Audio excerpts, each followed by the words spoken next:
Welcome to Founders Future, a podcast powered by Closers.io, where we dive into the journeys of innovative entrepreneurs and explore the road ahead of them and their companies. I'm your host, Olivia Sammons, and in each episode, we'll uncover the stories behind impactful ventures, the challenges faced along the way, and the strategies driving their future growth. Today, I'm excited to be joined by Sarah Woodward, coach, consultant, and founder of Sarah Woodward Coaching, where she supports leaders and professionals in building confidence, clarity, and sustainable ways of working. Sarah's work focuses on self-leadership, communication, and mindset, helping people navigate change, lead with intention, and perform at high levels without burnout or losing alignment. Sarah, welcome to Founders Future. Thank you so much for joining me today. It's such a pleasure to have you here. Thank you for having me. Glad to be here. Right, good. And I'm excited to dive into your journey. So typically with all of my guests, I do like to start at the beginning. So if you don't mind taking me back what it was that you was doing before you jumped into the coaching space, and then from there, what was the motivation behind it? Yeah. So a bit of a long story. My background is I was a chartered accountant. So I trained with Pricewaterhouse as they were then. Did audit, didn't love it, so only stayed there 3 to 4 years. And then I went to Sony Electronics, where I had various different roles in finance and set up their indirect procurement function. The part of the job that I always loved was coaching and developing my teams. I've always been very much a people person, and that was the most rewarding part of it. And even like my colleagues in HR used to say to me, it should have been in HR. And then Sony outsourced all their back office functions back in, I think it's 2011. So I left, started working with small companies, supporting them with their finance. But it always felt like there was something missing when I was working in finance, but I just didn't know what I wanted to do. I just knew that wasn't it. Yeah. And then I went through my own divorce a long time ago now, while I was still at Sony, but I really struggled and I didn't see it coming. I was blindsided by it. And I just didn't know how to move on. This was like, in my eyes, the first thing I'd failed at in my life. I'd been successful, had a great career, always done well in exams and everything else. And I had lots of therapy, which in hindsight, I realized that I was just going along every week, but I was just going over the same thing, trying to process what had happened because I never had a reason or a clear answer. And that was just keeping me stuck because I was just sitting in all those negative emotions. Nobody ever gave me any tools or techniques to help myself. They didn't help me focus on the future and actually think about, what do you want for your life now, your new chapter. I was still relatively young at the time. I had my whole life ahead of me. And on from there, when I left Sony, I qualified as a coach, a life and business coach, because I realized that's what I always loved doing. I didn't know what I was going to coach in. And then in 2019, I found out about divorce coaching. And I was like, oh, that would have made such a difference to me when I was going through my own divorce. And I just knew then that's what I was supposed to be doing. So I got accredited in divorce coaching. I'm a positive psychology coach as well, did a lot more training and development. And I just feel like I haven't looked back really. And it's always funny how things find you, isn't it? I always knew something was missing, but I had no idea what I wanted to be doing. And it just found me, and I just love doing what I do because I know it would have made so much difference to me, and I just see the results in my clients as well. Yeah, I love that. And as you say, like you always have a niggling in the back of your head sometimes. It's what is that? What is it I'm missing? What is it I'm meant to be doing? So the fact that path naturally found you is amazing. And you also highlighted that one of the main differences between coaching and therapy, which is the fact that it is goal orientated. We're getting you out of that negative space. We look at the past and look at what we need to use to move forward, but we don't relive it. As you say, you're not going to a therapy session once a week and just rounding around in that same cycle, which is one of the reasons why I love coaching too. It's just so much more broader when it comes to helping people. And then when you did make that transition, obviously from a pretty corporate background into an entrepreneurship, did you find like any struggles or any differences? How was that transition for you? Massive. And I think it's fair to say it's a case of you don't know what you don't know. Just things even down to not having an IT help desk, someone just to ring when things don't work. But also I wasn't even really on social media. So that was like a huge learning curve. I remember because I started just before COVID, but I remember just doing a 12-week course on Instagram alone to understand how that all worked. I'd never done sales or marketing. Obviously, the financing side of it was okay for me, but it's a massive learning curve. And I think finding your own community as well of Mm. people that are going through it. I'm lucky now I've got a really good support network of coaching friends really, and Yeah. entrepreneurs and founders that are there, and we can talk through all the issues and run ideas past each other. But it's quite isolating when Mm. it starts, and especially because I really did start during COVID, so everything was online as Yeah. well. There wasn't any in-person networking or anything like that. So, yeah, it was just like I had no idea what I didn't know to start with. Yeah. And it's still a huge learning curve now. Yeah, I was going to say sometimes it doesn't really change, is it? You're always thrown into the trenches. There's always something new, another flyer that you've got to Exactly. study for 12 weeks just to put it out. But yeah, and that's actually great advice as well because the community aspect is so good. Just for, Mm, as you say, people going through that similar situation, and there'll be some listeners that are in that situation themselves, and that's such a great piece of advice mm, to leave them with. Just surround yourself with people that are going through the same thing. yeah. They can help out along the way. Sarah, let's dive into the business a little bit more then, so Mhm. listeners can have some context moving forward. So, like at this point on, who would you say is your ideal customer? And then Yeah. from there, how is it you help them and how do you support them along that Yeah. journey with you? So I have two ideal customers really, that in that they're at different stages. So my overall ideal customer is I don't work exclusively with women, but most of my clients are women. Mm. They're successful, ambitious, they're very action oriented, they're go-getters. They're the people that everyone else turns to in a crisis. They always have the answers. So they're very sort of self-sufficient, independent. I like it because they're action takers, so that they're prepared to do Yeah. the work. And the people that come to me, I would say they're at two different stages. One is if they're thinking about ending their relationship, breaking up, and they want a safe space to explore that with someone who's an expert, really, that can ask them the right questions. A lot of the time, people stay in relationships because of fear. I say Mm. most of the time, really. It's okay, what would my future look like? How would I cope financially? What would it do to the kids?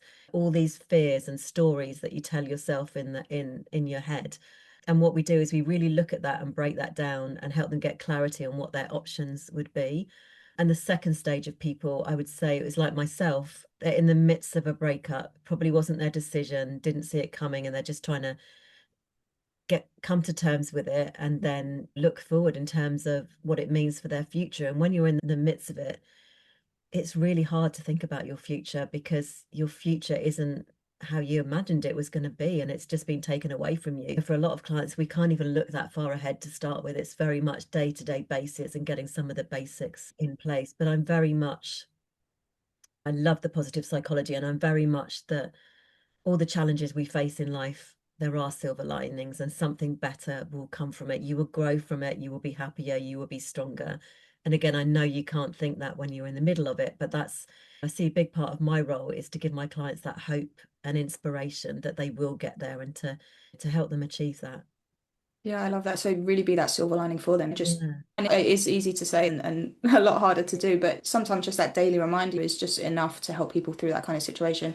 And divorce is one of those, it's one of those things you never plan for in life. You never Exactly. expect to go through life and want a divorce on top of your shoulders. Having that support to make the decision as well is such an Mm. impactful thing because it is very daunting and very scary. And Mm. then Sarah, like how long do people tend to work with you for? Does that just depend on kind of the situation they meet you at and everything Yeah, you so forward it varies really. So my main high touch package is over 4 to 6 months. We try and do it to? in 4 months, and that's one-to-one sessions, and it's also support over a messenger app as well. So it's quite high touch. So that, Nice. when you're having those really awful days, or you've got a letter from your ex's solicitor, something like that, then I'm there to support you and coach you through it. Mm. Or if you're just having a day where just everything feels too much, it's overwhelming, then we go through that. I also do blocks of four coaching, one-to-one as well. And that can be if something, just working with them shorter, and it's a really like quick, Yeah. quick result. And then I've just launched a package actually, and I'm going to do a couple next year. So a 4 week program in Should I Go or Stay? So it's like really focusing on those people that like, actually, I need to work through this. And when you're in that situation, it could be really isolating. You may not feel ready to have that discussion with friends or family. You may worry about it in case what happens if I actually stay together, then are they going to think badly of, Mm. my partner? And it feels really challenging and difficult to even say it out loud sometimes. You worry how you're Yeah. going to be judged. So it's just giving them that safe space to explore their options and to make a decision, whichever way that is, whether that's to leave the relationship or actually, no, I'm going to work on my relationship and for 3 months and see where we get to. Because I always say to people, you want to leave your relationship knowing that you've tried everything and that you've got no regrets. I think that's really important. Although I'm a divorce coach, I would never encourage it unless somebody's absolutely sure and they feel like they've tried everything, or obviously not talking about abuse or anything like that. But yeah, you Yeah. just need to be sure to move forward, because otherwise you'd just be full of doubts. Yeah, in a sound mind. And it is such a traumatic experience, as you say. So making sure you're really analysing the situation and just stepping out of it, as you say, speaking to someone that's not directly involved, doesn't really know you or Yeah. your partner on the other hand of that. And Yeah. then, so with that being said as well, and it is a very big topic and a lot of stigma attached to it when it comes to divorce as well. So like in terms of marketing and stuff like that, how do you go about acquiring your customers? So like what channels, what Mm. methods are really Mm. finding most effective for yourself? Yeah, and there is a lot of stigma. And actually, I was having a conversation with someone today that I never really know where my clients come from until I have a call Yeah. with them and I ask them, because people aren't going to really follow me necessarily on Instagram and things because it's such a personal thing, and others will think, why are you following her? So it's really difficult to judge how well your posts are doing and things like that. But the channels are my website.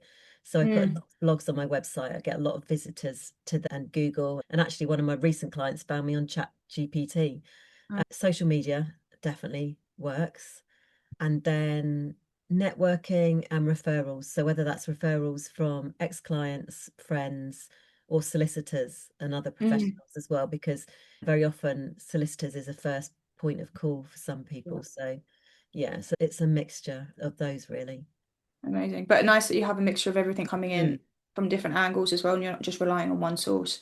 And then exactly. obviously, lawyers is a great one as well, specifically to this industry, Mm, because as much as you can't help with the legal advice, even as we've touched on throughout the podcast, there's so much that goes into it. There's finance you've got to take care of, there's family matters, properties, businesses at some points as well. So it's a lot and it's absolutely. very overwhelming. And when it comes to like social media, I know you mentioned at the start it was something new to you when you started up a Mm. business. How are you getting on with that now? Is it mainly like organic outreach from yourself, or do you run any sort of paid ads just to bring some consistent traffic in?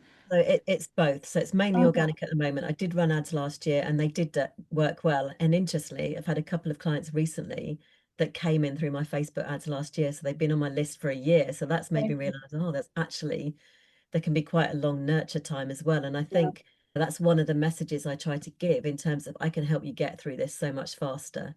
And a lot of people, they think it'll just get better over time, but you have to take action. You can speed it up so, so much. You can learn tools and techniques that I say, especially with the positive psychology, that you've got for life then, because we're never taught how to deal with a breakup, how to manage our mental health and things like that. And even with my clients, I say they're tools you can teach your children as Yeah. well. So for me, it's very much where we start is getting the foundations in place. And that's in terms of managing their emotions and learning to cope with things better, because life is always throwing you curveballs. So that's really fundamental as well. No, I love it. So just helping pivot those curveballs when they come in and Yeah, just getting back on track, exactly. realigning Yeah, with and yourself. I say it's not that you're not going to have awful things happen to you, but you'll notice that the downs won't be so deep and you will bounce back quicker as well, because you've got the tools to help you with it. Yeah, amazing. And obviously you mentioned, and it is, as you mentioned at the start as well, with the thing with social media is people don't know when they're going to go through a divorce. So the fact they're in your pipeline for a whole year and they're like Mm. umming and ahhing about it, when it comes to those kind of like leads or when you're doing the roundups, do you do cover all that stuff yourself? Are you still a solopreneur running the sales side of things as well at the moment, Yeah. or do you have a team that help out with that stuff? No, just doing it all myself at the moment, just trying to juggle it all. I would like to potentially get some support in next year, especially on the either the social media or the tech side, Yeah, just to just have that, really, because it's such a juggle trying with everything, trying to, because the bit I love is actually the coaching clients. So if yeah. someone could just give me the clients, I would be so happy. But it's just all the other stuff that goes alongside it, isn't it? Yeah, confused as to which hat you're wearing at which Yeah. time, I imagine. And then obviously, so with that being said, so as the year comes, like what do the next 6 to 12 months have in store for you? Are you looking Mm. to scale the business? What is the goal that you're looking to Yeah. achieve next year? So it's definitely to launch these two offers, which are 4 weeks, which will give people a really good insight into coaching, get them some results quickly, and then they can see whether they want to come into a longer program or not. I would like to do potentially some group programs or some evergreen programs Yeah. in terms of pre-recorded things as well, just to develop the passive income side of things Yeah. a bit more. Amazing. Yeah, a group will also add to that as well because it's less capacity on your side. You can actually help a wider amount of people. And then even going back to the advice that you left at the start, just having a community of Exactly. people all going through that same process that you can reach out to, lean on, and just outside of that immediate circle, just to really add to their support. And in like, where are you finding the biggest challenge for yourself at the moment, Sarah, in taking that next step in the business? I think it's probably growing the audience, which is where I'll Yeah, try and get back to ads, I think, next year. Yeah, it's because when you're doing group programs and evergreen and passive income, it's a bit of a numbers game, yeah, isn't it? In terms of you need to make sure you're not selling to the same audience all the time, you're bringing new people into your funnels. So it's, yeah, getting that consistency really. And yeah, and having products that clients want as well. So I think that's something else I'm going to be doing in terms of market research, just asking my list, what do they want? yeah. What would help them the most, and make sure I'm delivering that. Because a big challenge I've got is, although divorce coaching is getting a lot more popular, it's growing massively, people still don't know about it, and they'll just Google therapy or counselling and things like that. Even some solicitors I've spoken to over the last year haven't heard of it. So there's still an education and an awareness piece 100%. Yeah, needed as well. couldn't agree more. And especially in the UK, I don't know why we took Yeah, so long to catch on to it. I feel like in America it's been around for a while. Maybe they're yeah. just more coaching is a lot bigger thing out there, Mhm. but definitely divorce coaching in the UK is such a new. It really is. And I was one of the first to be accredited, and that was Yeah, 2019. So it is that new. But like you said, it's huge in the US, Australia, Canada. They're way ahead of us. yeah. And it is such an important piece. There's so many people that I know that have gone through divorce, and it's just that support that doesn't directly affect the people around you as much as it does yourself, but without knowing so, it leaks out amongst the It, team. So just it the really support does. in general is just Yeah. 100% needed. Especially with people that have, yeah, like senior roles, they've got their own business. It does affect that. Clients say to me they can't focus, they can't concentrate on their business. It does impact their kids. It affects how you show up in every area of your life. And that's the coaching just wants to get you through that as quickly as possible so you can show up in the way that you're used to. Yeah, and Sarah, you've got a lot of weight on your shoulders to get that message out to the rest of the UK. But thank you so much for joining me today and for sharing your incredible journey and insight with us. Where can our listeners reach out to work with you or connect with you if they would like to do? Yeah, so my website is sarah-woodward.com, and I've got a freebie on there if anyone wants to download it. It's how to make divorce the best thing that's ever happened to you as well. There's lots of steps and techniques that you can put into action quite easily as well. Amazing. And Thank you so Instagram, you much. can find me, Sarah Woodward Divorce Coach as well. Perfect. Instagram, here we come. And thank you again for joining us. And to our listeners, if you enjoyed this episode, please be sure to go and check out Sarah and all the amazing work that she's doing. And do not forget to subscribe to Founders Future via wherever you listen to your favorite podcasts. And if you are a business owner, specifically a coach, consultant, or agency owner, and you're really looking to scale your business and you want to enhance your sales and marketing efforts, visit closers.io to hop on a call with one of our team and discover how we went from zero to $30 million per year in less than 3 years. But until then, keep on climbing, and we will see you on the next one.